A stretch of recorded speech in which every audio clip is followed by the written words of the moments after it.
maa ngi leen di nuyu yéen ñëpp tey moom dañoo bëgg a waxtaanee liy nekk ci clavier ak souris bu ordinateur maanaam nan ngeen koy jëfandikoo daal ak fonctionnalité yi nga xam ne ñoo nekk foofu ci ñaari éléments yooyu. léegi nan lañ ñëw ci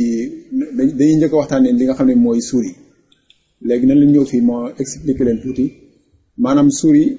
pointeur yi nga xam ne moo nekk ci souris par exemple souris moom mooy li nga xam ne nii par exemple comme li ngeen gis actuellement mën leen ko def mën leen ko wan souris laay utiliser mooy pointeur lii la ñu woowee pointeur. léegi nag dafa bari ay façon pointeur yoo xam ne ñoo nekk ci souris bu ngeen gisee li ma leen présenté nii lépp ay pointeur la par exemple commencé ko ci pointeur normal li ñu woowee pointeur normal gis nga ni comme bu ngeen taxawee nii gis nga ni li mooy pointeur normal. su ma tegee souris bi fii nii gis nga nii lii nii carré bi mu def nii lii ay li pointeur lañ ko wooyee lii nii pointeur la par exemple bu dee tourné nii lu yëpp dafa am sens bu muy signifier par exemple lii mi ngi bind traitement en arrière plan par exemple boo gisee pointeur bi tourné nii en cercle dafa mel loolu programme bu occupé moo la koy defal en général quoi. lii pointeur de précision la par exemple am na application bu lay utiliser da nga am pointeur bi mel nii mooy lu mel ne genre plus nii par exemple capture écran. dama leen ko wax ne xam naa xamugo leen ko sax mais par exemple fii boo cliquer pour capturer écran da ngay gis ni mu génne la benn pointeur mooy pointeur carré bi nii quoi loolu exemple ma leen wan rek en tout cas pointeur yi bari na quoi lii lépp li ngeen gis nii lépp ay pointeur la yoo xam ne nii day am ci bu ngeen di liggéey ci ordinateur bi par exemple fii nii li image bi nii su ma tegee fii nii su ma ubbee par exemple su ma ubboon benn ñu mel ne Microsoft Word léegi xaaral maa ñu kii par exemple su ma tegee fii affaire bi nii lii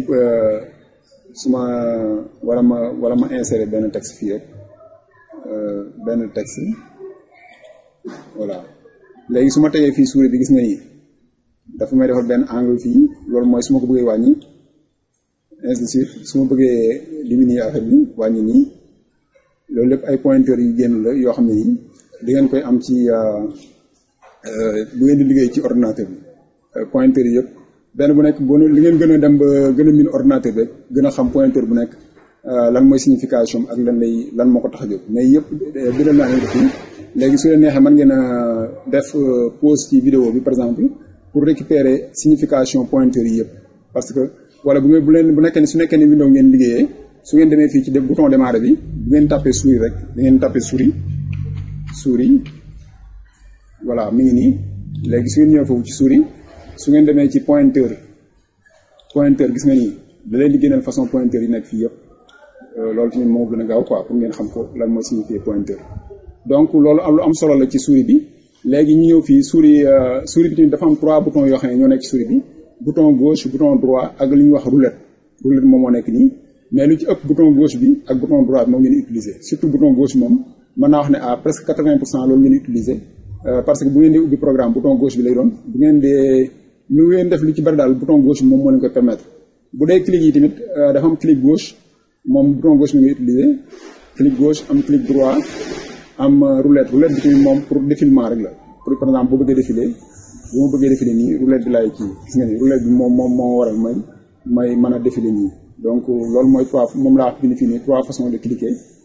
yooyu moom moo nekk ci souris bi. loolu tamit comme li ma la wax souris bi maanaam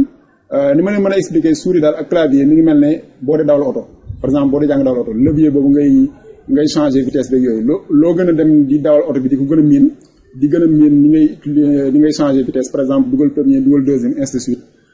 clavier ak souris noonu la mel loo ci gën a yàgg di ko gën a utiliser ngay gën a am réflexe ci souris bi gën a am réflexe ci clavier bi xam li muy signifier. léegi bu ñu paree ci souris bi nañ leen ñëw ci clavier bi comme ça ma expliquer leen clavier bi tamit nan la bindoo comme ni ngeen ko gisee nii clavier bi comme ni ma ko bindee nii disposition touche clavier dafay dépendre ci langue bi par exemple clavier bu anglais ak clavier bu français mën nañu wute clavier bu français mën na wute clavier bu italien mën na wute clavier beneen langue ainsi de suite daal mais concept benn la maanaam clavier yëpp ay touche la ñu am yoo xam ne nii moom moo leen di permettre nga mën a jëfandikoo clavier pour mën a taper ay texte wala yu demee noonu comme li ngeen texte yi ngeen gis yëpp clavier bi moo permettre ma mën koo taper mais nag daf ci am ci clavier bi ay touches yoo xam ne touche spéciale laa leen di wooyee moo tax ma séparer leen indi leen fii pour ngeen mën koo gis moom ci mën ngeen a bu leen neexee mën ngeen a def pause vidéo bi pour mën a gën a maanaam miinante ak touche yooyu nga xam ne moom laa bind fii. Premièrement dañu commencer par touche échappe laa koy wooyee bu dee anglais escape lañu def nii moo nekk touche bi moo nekk nii bu ngeen xoolee ci clavier moo nekk nii moom moo nekkaat fii nii moom mooy touche bi nga xam ne nii daf lay permettre nga échapper par exemple boo doon def benn programme nga bëgg a quitter programme boobu ci benn action boo doon def ci programme mën nga boo cliquer échapper rek daf lay échapper dafay échapper action bi nga doon def quoi lu ci ëpp loolu moo ko tax a jóg. touche stabilisation touche la boo xam ne moom tamit daf lay par exemple jëlee ci benn étape yóbbu la ci benn étape par exemple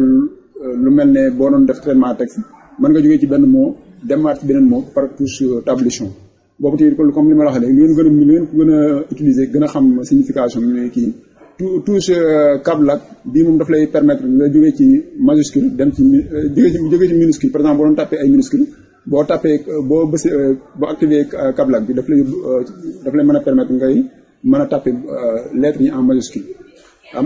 léegi am lu ñuy wax touche shift fii ba benn lettre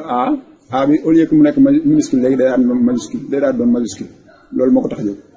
touche contrôle bi moom day lu ci ëpp dafa am combinaison yi muy àndal pour mën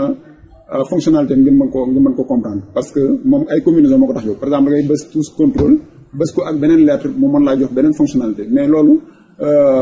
yeneen vidéo yi ñëw dana leen ci expliquer mooy li ñuy wooyee raccourci quoi. de même façon que touche alt bi tamit loolu moo ko tax jóg moom tamit moom toujours combinaison moom lay àndal pour mën a am pour njëriñam nga mën koo gis daal. léegi touche bi ni ñuy wax touche window moom moo nekk nii touche window par exemple xaaral ma génne leen clavier tamit su nga nekkee ci ordinateur bi ma ngi am lu ñuy wax clavier visuel moo nekk nii. par exemple boo cliquer ci démarrer boo tapé clavier visuel rek clavier visuel.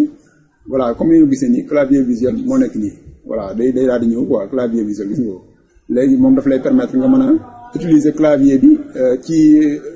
virtuellement daal maanaam nga xam ne doo nekk di tapé yooyu ci clavier bi day génn fii voilà loolu mooy clavier visuel. léegi par exemple bouton bii nii Windows boo ci cliquer nii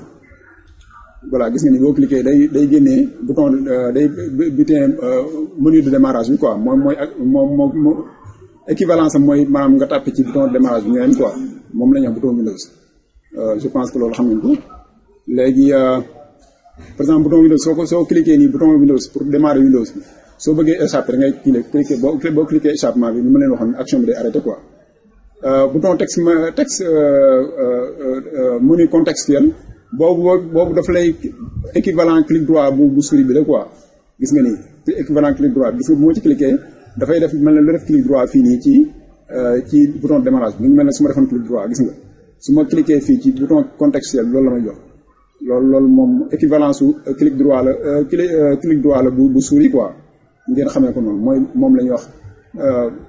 touche menu contextuel bi moo nekk nii diggante bouton alt bi ak bouton contrôle. léegi ñu ñëw ci bouton entrée je pense que comprendre nga moom mooy pour valider yenn action yi loolu moo ko tax a jóg. bouton backspace boobu tamit pour effacer la wala pour def retour par exemple boo doon naviguer ci benn site web wala demee noonu mën nga utiliser bouton back comme leen ko waxee rek au fur et à mesure ngeen ko utiliser ngeen di gën a xam lan mooy njëriñu touche yooyu daal mais yëpp ay touche spéciale la bouton touche espace moom laa koy woowee nii moom tamit pour def espace la quoi. léegi ñu am fii 8 touches yoo xam ne ni comme ni ma ko waxee touche la yoo xam ne pour défilement la par exemple boo bëggee soit yéeg wala wàcc wala dem côté gauche côté droite yooyu moo ko tax a jóg mooy bouton yi ngeen gis nii 8 boutons yi quoi. après ñu am bouton fii bouton insert bouton bi nag moom njëriñam tax ko bari léegi pour l'instant mais bu njëkk daan ko utiliser bu bari mais léegi insert pour boo doon def traitement texte pour mën a am kii bi trait bi nga xam ne moo lay permettre nga mën a insérer benn texte loolu moo ko tax a jóg quoi mais moo tax njëriñam léegi daanaka tax ko bari noonu mais nag ngeen xam ne touche insert la mi ngi fi am na fi touche yooyu daal moom mooy touche yi nga xam ne ni ñoo gën a spécial et au fur et à mesure ngeen dem da ngeen koy ngeen di utiliser au quotidien moo tax ma ne naa leen ko baaxee pour ngeen xam ko daal léegi loolu mooy clavier bi léegi ñu ñëw fii ci kii bi caractère spécial li may woowee caractère spécial am na caractère yoo xam ne léeg-léeg mën naa bañ a nekk ci clavier bi mais pour ngeen am ko ci clavier bi da ngeen di par exemple cliquer ngeen dem ci clavier visuel bi par exemple comme exemple bi ñu jox ni arobase ak dièse par exemple da nga cliquer alt boo defee alt da ngay def alt T léegi nga def par exemple 64 voilà loolu daf lay permettre nga mën a dugal texte bi par exemple ni ma leen ko mën a expliquer xaaral ma ubbi fi benn texte bloc note léegi par exemple dama bëgg a dugal arobase léegi damay bës ci clic damay bës ci alt bi def 64 voilà gis nga su ma bàyyee rek a bi day ñëw arobase bi day ñëw gis nga ni comme ni ngeen gis ni arobase bi day ñëw su dee jees tamit de la même chose jees mi ngi nekk alt 35 damay def xaaral ma def espace bi def alt def 35 léegi gis nga su ma bàyyee rek daf may génneel jees gis nga ni touche yëpp mën ngeen koo am ci alt ak combinaison yi yooyu yëpp comme lu ma lay wax au fur et à mesure ngeen dem tamit mën ngeen def ay gëstu pour xam alt yan combinaison lay àndal pour mën a am caractère bi nga xam ne moom nga soxla parce que caractère bu nekk rek mën nga ko am ci touche alt bi quoi loolu tamit secret la boo xam ne ñu bari xamuñu ko loolu daal laa ne woon naa leen ko indil comme information ci diggante fonctionnalité clavier ak souris jàpp naa ne xëy na am na lu ngeen xam ci lu ngeen jàng ci vidéo bi maa ngi leen di jaajëfal bu baax